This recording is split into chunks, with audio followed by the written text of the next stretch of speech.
Assalamualaikum teman-teman, seperti biasa sebelum mulai Mimin mendoakan semoga teman-teman semua selalu dalam keadaan sehat walafiat. Oke, kali ini kita akan melanjutkan Martial Master versi novel bagian 2098. Bagi yang baru bergabung, selamat bergabung, dan bagi yang belum subscribe dulu lah agar Mimin tambah semangat lagi nih bikin videonya. Oke, kalau sudah kita langsung masuk ke isi ceritanya. Gungnya, karena klan Komodo itu klan multi binatang masih memiliki reputasi ini, kata Saroye dengan percaya diri. Mendengar itu Kinchen pun mengangguk. Oh, saya mengerti, itu dia. Saat ini Saroye merasa sangat sedih. Master Papiliun Abadi nampak menunggu keduanya selesai berbicara, dan sebelum Kinchen dapat berbicara, Master Papiliun Abadi si cantik gemoy tersenyum dan berkata, saya telah melihat kekuatan Tuan Muda Kinchen dengan mata kepala sendiri, dan saya sangat mengagumi Anda. Mendengar bahwa Tuan Muda Kinchen sepertinya menjual beberapa harta karun. Jika Anda tidak keberatan, Anda bisa pergi ke Papiliun Abadi saya yang memiliki cabang di seluruh laut alam semesta. Oh, hati Kinchen tergerak. Dia awalnya ingin menjual beberapa harta karun, tetapi dia tidak memikirkan kemana harus pergi. Karena Papiliun Abadi datang kepadanya secara langsung, dia sebaiknya mencobanya. Bagaimana menurut Anda, Tuan? Master Papiliun Abadi itu memandang Kinchen dengan harapan, matanya yang indah bersinar. Tuan, Saroye memandang Kinchen dan berkata melalui pesan transmisi suara, jika Anda menjual harta karun di Papiliun Abadi ini memang pilihan yang terbaik. Jika keluarga Komodo saya ingin melakukan transaksi, saya juga akan mencari Papiliun Abadi ini. Kalau begitu, tolong minta Master Papiliun untuk memimpin jalan, kata Kinchen sambil tersenyum. Ya, silahkan. Master Papiliun Abadi juga tampak tersenyum mengangkat tangannya dan segera memimpin jalan, dan di bawah kepemimpinan jalan Master Papiliun Abadi, kedua belah pihak dengan cepat tiba di markas besar Papiliun Abadi di kota Nanyuan. Markas besar Papiliun Abadi terletak di kota Nanyuan. Lokasinya jauh lebih baik daripada markas besar Asosiasi Tengkorak dan Tulang. Ketika Kinchen dan yang lainnya tiba di sini, mereka secara alami menyebabkan keributan, dan di antara kekuatan lain, beberapa orang di Menara Tianwei bahkan lebih bersemangat, berpikir bahwa Kinchen akan menimbulkan masalah. Sebagai contoh, nasib Asosiasi Tengkorak dan Tulang sebelumnya benar-benar terlalu menakutkan, dan tidak dapat dihindari bahwa orang-orang akan sedikit ketakutan. Tapi semua orang menghela napas lega setelah melihat Kinchen dibawa ke markas besar Papiliun Abadi oleh sang master pemimpin Papiliun Abadi. Dan pada saat ini di Papiliun Abadi, Kinchen dan yang lainnya duduk satu persatu. Manajer Papiliun Abadi nampak keluar untuk membuat teh secara langsung dan segera menyajikan teh yang enak. Dan begitu dia memasuki Papiliun Abadi, dia melihat Master Papiliunnya setengah bersandar di tempat tidur dengan payudaranya yang setengah terbuka dan pakaiannya tersebar dengan santai ke samping memperlihatkan sebagian besar kulitnya yang seputih salju. Dia menunjukkan kecantikan yang berantakan dan kabur.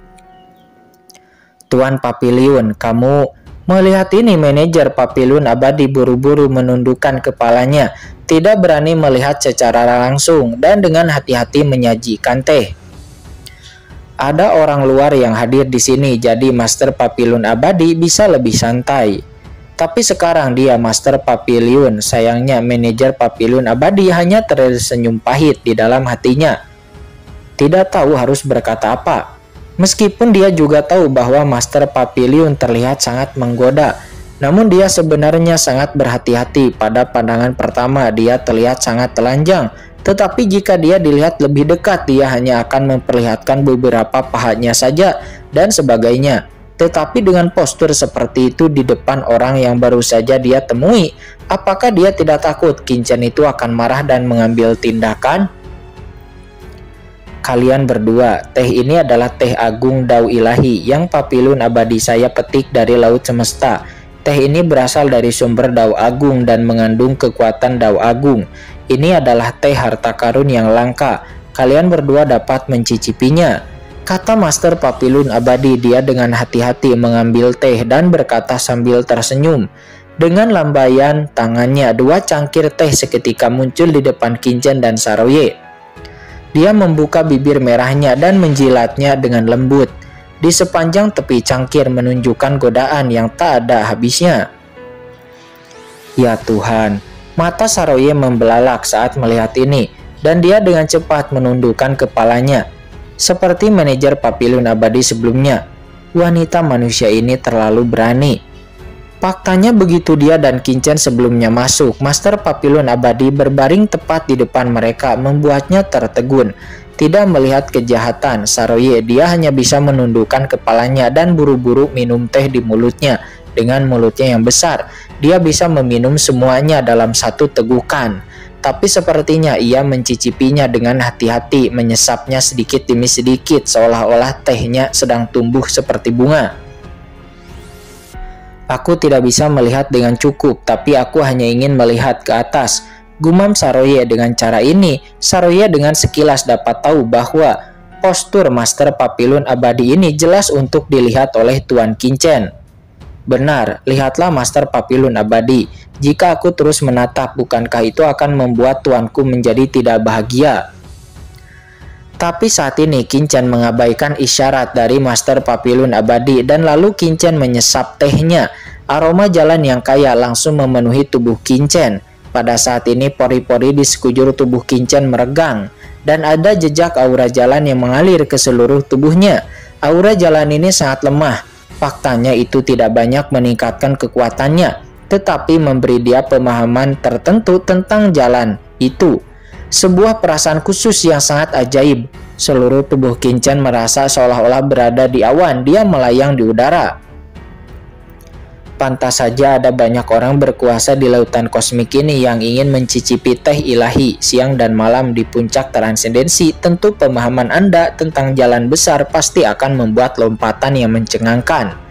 Dan kemungkinan untuk masuk ke ranah Kaisar Agung akan meningkat beberapa kali lipat, kata Qingchen. Dia menghela napas pelan. Ada terlalu banyak harta karun di lautan alam semesta ini. Jika Tuan Qin tertarik, Master Papilun ini dapat memberi Tuan Qin teh ilahi Dao dan membawanya kembali untuk diseduh, kata Master Papilun Abadi. Kalau begitu, terima kasih Master Papilun, kata Qingchen. Dia tersenyum sedikit lalu melemparkan tangannya, dan beberapa harta karun luar angkasa langsung muncul di tangannya, lalu diberikan kepada Master Papilun Abadi. Qin ini ada di sini untuk menjual harta karun ini. Silahkan ambil dan lihat untuk melihat berapa nilai harta karun ini, kata Qingchen. Segera Master Papilun Abadi pun mengambil alih harta spesial itu, tetapi tidak terburu-buru memeriksanya. Sebaliknya, dia menyimpannya dan berkata, Tuan Qin, nama saya Sue Li. Anda bisa memanggil nama saya Sue Li. Master Papilun itu terlalu familiar di kota. Ketika lelaki tua di samping mendengar kata-kata Master Papilun Abadi, dia diam-diam menjadi terkejut dan tidak bisa menahan diri untuk tidak melirik ke arah Qingchen. Apakah Master Papilunnya ini sekarang benar-benar tertarik pada anak laki-laki itu? Anda perlu mencatat bahwa tidak banyak orang yang mengetahui nama asli dari Master Papilun Abadi. Bahkan di Papilun Abadi sendiri, ini adalah pertama kalinya dirinya melihat Master Papilunnya memperkenalkan namanya secara pribadi dengan begitu aktif. Mendengar itu, Qingchen tersenyum sedikit tetapi tidak menganggapnya serius. Qingchen hanya menangkupkan tangannya dan berkata, "Oh, ternyata itu Master Papilun. Saya ingin meminta Master Papilun Su untuk menilai harganya sesegera mungkin." "Oke, baiklah." Master Papilun itu mengambil harta karun luar angkasa itu dan kemudian menyerahkannya langsung kepada lelaki tua di sampingnya. "Analisa harganya," kata Master Papilun Abadi. Dia mengambilnya dan mencicipinya dengan hati-hati. Segera orang tua itu pun buru-buru muncul di samping Master Papilun Abadi, kemudian memanggil Qingchen sambil tersenyum. "Tuan muda, Anda baru saja menyerahkan harta karun itu. Apakah kamu tidak takut Sue Li ini akan mencuri hartamu?" "Hah, mencuri harta tuanku?" Saroye hanya bisa mengangkat kepalanya. Namun Qingchen hanya berkata dengan ringan dengan senyuman di bibirnya, Jika Master Papillon berpikir dia bisa mengambil harta dari Qin ini, maka itu terlalu banyak berpikir, karena harta ini dijarah oleh Qin ini. Dan jika Master Papillon Sueli berani menelannya, Qin ini pasti bisa mendapatkannya kembali. Bagaimana pendapat Master Papillon? Kata Qin Chen sambil tersenyum terkikik. Mendengar itu, Master Papillon Abadi pun terkekeh.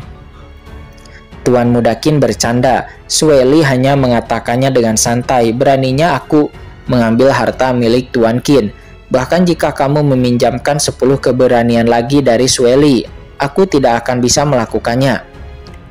Saat ini manajer umum Papillon Abadi nampak dengan cepat menghitung semua nilainya. Di antara harta karun luar angkasa yang diberikan oleh Tuan Qin, ada banyak harta karun yang dijarah dari Asosiasi Tengkorak dan Tulang selama bertahun-tahun, serta juga banyak harta karun yang dikumpulkan oleh Jenderal Montu dari Istana Tuan Kota, dan secara keseluruhan nilai totalnya sekitar 1,1 juta kristal kaisar.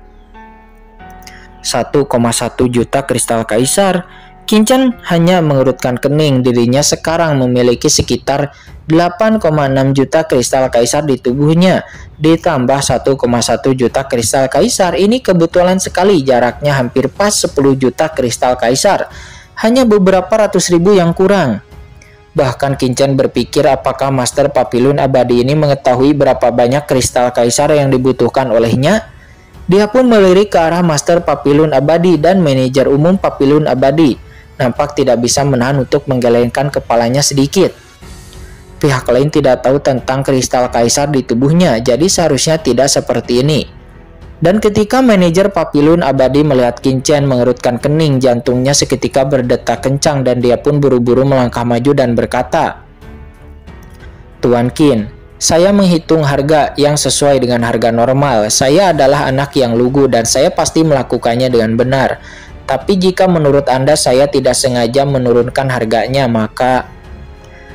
biarkan saya melihatnya," kata Master Papillon Abadi. Dia segera mengambil harta karun luar angkasa itu, menggeseknya dengan ringan dan menunjukkan pandangan yang jelas. "Itu dia." Setelah mengatakan itu, dia melihat ke arah Qin Chen dan terkekeh. "Tuan Qin, Zhou Yuan adalah manajer Papillon Abadi saya. Dia bertanggung jawab atas banyak hal di Papillon Abadi saya. Dia paling mengetahui harta karun. Alasan mengapa dia memberikan tawaran seperti itu adalah pertama, penjualan harta karun secara normal selalu jauh lebih rendah daripada harga pembelian. Dan kedua, harta karun luar angkasa, Presiden Zhuo, semuanya adalah hasil penjarahan oleh Asosiasi Tengkorak dan Tulang. Selama itu, tahun banyak sumber daya yang datang, maka jumlahnya besar. Akan tetapi nilainya mungkin tidak terlalu tinggi, sehingga sangat sulit untuk menjualnya kembali. Mungkin tidak banyak kekuatan di seluruh kota Nanyuan yang dapat dengan mudah menerima ataupun menjual harta karun ini. Selain itu, harta karun milik Jenderal Montu. Dia adalah seorang jenderal di bawah komando Istana Tuan Kota. Bahkan jika pasukan umum takut dengan kekuatan Tuan Kota, Tuan Qin, sebagian besar pasukan tidak akan berani mengambil atau membeli hartanya. Namun aku, Papillon Abadi, dapat dengan mudah membeli, jadi harganya masih sangat masuk akal, kata Master Papillon Abadi. Dia menjelaskan, "Ya, itu saja, 1,1 juta kristal kaisar. Saya ingin uang tunai," kata Qin Chen dengan tenang. Dalam benaknya dia sudah memikirkan di mana dia bisa mendapatkan ratusan ribu yang hilang itu. "Baiklah Tuan Qin, mohon berbahagialah." Master Papillon Abadi itu tersenyum tipis dan mengangkat tangannya, kemudian boom. Di dasar seluruh aula seketika sejumlah besar kristal kaisar langsung muncul, menumpuk seperti gunung. Banyak kristal kaisar bersinar, di mata manusia mekar dengan cahaya yang menyilaukan. Jumlah ini pasti lebih dari 1 juta kristal kaisar. "Apa yang kamu lakukan?" kata Qin Chen. Dia mengerutkan kening. Master Papillon Abadi pun tersenyum tipis. "Tuan Qin, ini ada 3 juta kristal kaisar yang dapat dianggap sebagai bayaran untuk membeli banyak harta. Tuan Muda, mohon terima dengan senang hati." 3 juta, bukankah itu 1,1 juta kristal kaisar? Kata Qin Chen. Dia mengerutkan kening. Sementara Saroye hanya mengangkat kepalanya, mulutnya terbuka lebar. Dia belum selesai meminum teh di cangkirnya, namun teh Papillon Master Abadi nampak dia terkekeh. Dari 3 juta itu adalah harga pembelian. dan hampir 2 juta sisanya dipinjamkan oleh Sue Li ini kepada Tuan Muda Qin. Meminjamkannya kepada tuanku, Saroye menjadi tertegun. Master Papilun Abadi hanya tersenyum dan berkata, saya pikir beberapa dari harta karun ini juga berguna untuk latihan karena Tuan Muda Qin menjualnya dengan begitu mudah. Dia pikir dia membutuhkan uang, jadi saya membayar tambahan 2 juta kristal kaisar kepada Tuan Muda Qin. Dan tunggu ketika Tuan Muda Qin menjadi kaya, Anda bisa mengembalikannya kepada saya. Ini semua pinjamanku padamu. Mendengar itu, Qin Chen pun tersenyum dan tidak bisa menahan diri untuk tidak melihat ke arah pihak lain. Oh, apakah kamu tidak takut bahwa aku tidak akan membayarmu kembali? Kata Qin Chen. Dia memandang Master Papilun Abadi sambil tersenyum.